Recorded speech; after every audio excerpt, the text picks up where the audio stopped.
The Pope's Exorcist is out in theaters, new horror film starring Russell Crowe. He plays Gabriele Amorth, who was a real person, really existed. He was the chief exorcist of the Vatican for about 3 decades between the 1980s until I think 2016.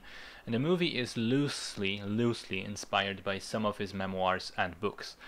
Story takes place in 1987. A family moves from the USA to Spain, where they inherited an old rundown monastery. They intend to renovate it and sell it off, but the creepy place holds many mysteries, and very quickly the youngest son of the family becomes possessed by an evil spirit. Amorth is called to investigate, and he has to battle the demon in a fight that ends up being not just for the boy's soul, but for the priest's own as well. So, the film was directed by Julius Avery, and which I didn't bother to check beforehand, which is a shame because this could have saved 2 hours of my time. I have seen his two previous films, Overlord and Samaritan, and I really disliked both of them. I think they're quite poorly made. Unfortunately, the Pope's Exorcist follows the same path. It's very derivative, uninspired, unoriginal, and boring.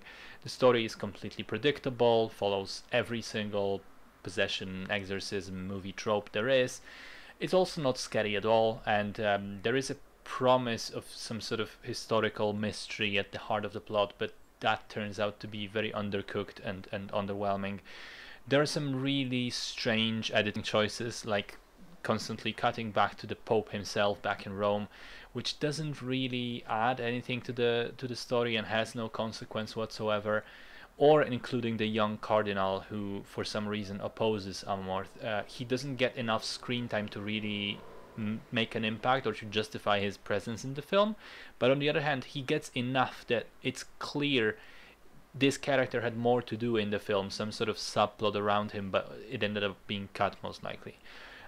Also, the finale of the film, the final act, is at the same time over the top in terms of the CG bullshit that ends up happening, and at the same time very underwhelming in terms of how quickly and easily everything gets resolved again.